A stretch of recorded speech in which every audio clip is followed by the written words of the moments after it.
Mga kaweng, kumusta po kayo? Mapagpalang araw sa atin. Okay, share ko lang po guys. Nandito ako sa probinsya, no? Pagka medyo risky na yung aking buhay guys, napaparito ako, no? So ngayong araw guys, kasi dito ako sa probinsya ay maghiram at tayo ng kudkuran. Nagdala ko ng kudkuran or kaguran ng niyog guys, dahil kami ay magluluto ng mga kung ano-ano, no? Halimbawa, gulay na ginataan, ganun. So kailangan natin ng kudkuran, no? Or kayudan ng niyog. Ayan po, no? Kasi nga ay parang loaded na loaded yung ating utak guys. Kaya dito ako nagpupunta kasi nga ang buhay natin ay medyo risky na talaga guys.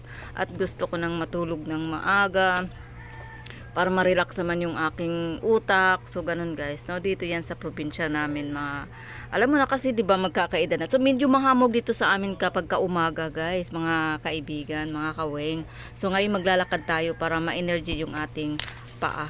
Then pagka medyo tanghali na guys, so dito kasi may mga harbisan ng mga mais. So dito ay tinutulungan ko yung aking mama nagha-harvest ng mais kasi nga ang pagkain namin dito sa probinsya guys ay mais talaga, no? Ayaw ng mama ko no yung white rice na kinakain. Ayaw niya yun, no? So gusto niya talaga yung mais kasi nga wala masyadong chemical yung mais guys.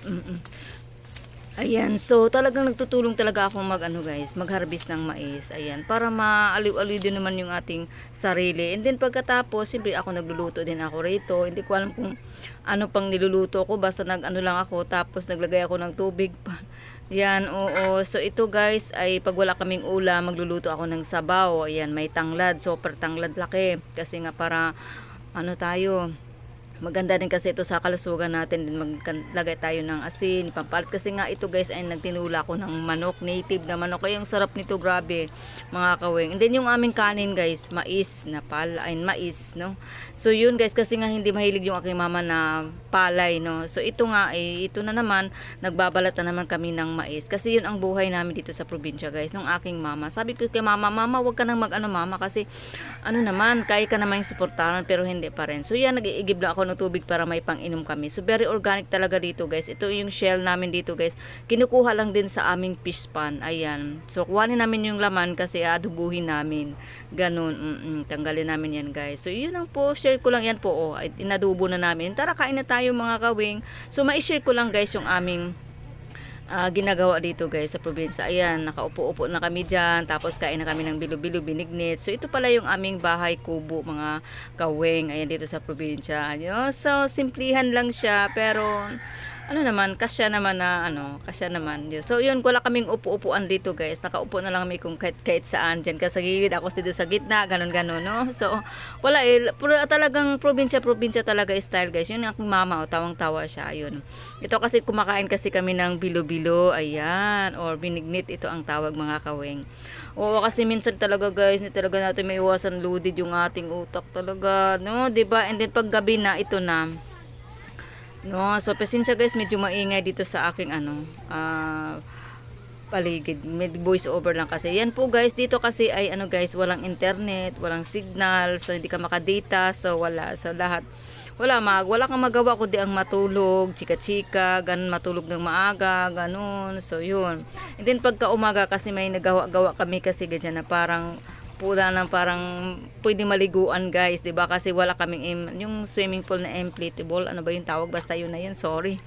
Ayan, so yun kinuha namin sa pispan yung shell na yun. Yung aking mama mahilig yan siya magtabako ng trisbee. So trisbee lang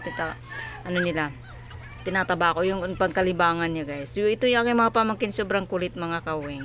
Ayan po yung aming bahay kubo. Na maliit lang naman siya, pero pwede man naman tayo makatulog dyan.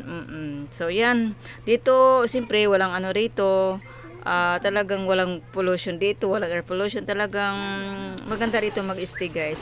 Ito guys, akala ko kasi yung bang kalabaw lang naiinitan, pati din yung mga pamangkin naiinitan daw sila, kaya yun, na sila dyan, nagligo-ligo sila dyan.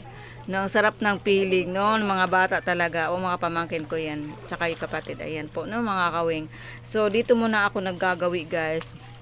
Pag ako medyo yung aking utak ay loaded na, yun, dito na ako nag-iigib ng tubig. Talagang ang buhay talaga namin dito sa probinsya ay talagang very organic talaga, mga kawing. So yan, nagigib ako ng tubig. And then pagkatapos nito guys, yung aking mama, hilig talaga yan sa mag-harvest ng mais kasi nga gusto talaga niya ang kanin na mais guys. So yun, kasi malakas pa kasi yung aking mama, mas malakas pa siya kaysa sa akin. Mas sakitin pa ako kaysa sa aking mama. So yun, sabi ko, ako ang dami naman to. Kailan kaya kami matatapos itong pagbalat ng mais na to? Ayan, kako mama, kailan pa tayo matapos? Pero wala. Talagang seryosohan talaga itong mga kawing. Yan, nagbabalat na kami hanggang ng hapon talaga. Ayan, balat ng balat hanggang sa matapos ito guys. Kasi nga, pambigas na rin yan, mga kawing. Uy, diba? Okay, yun lang po, bye.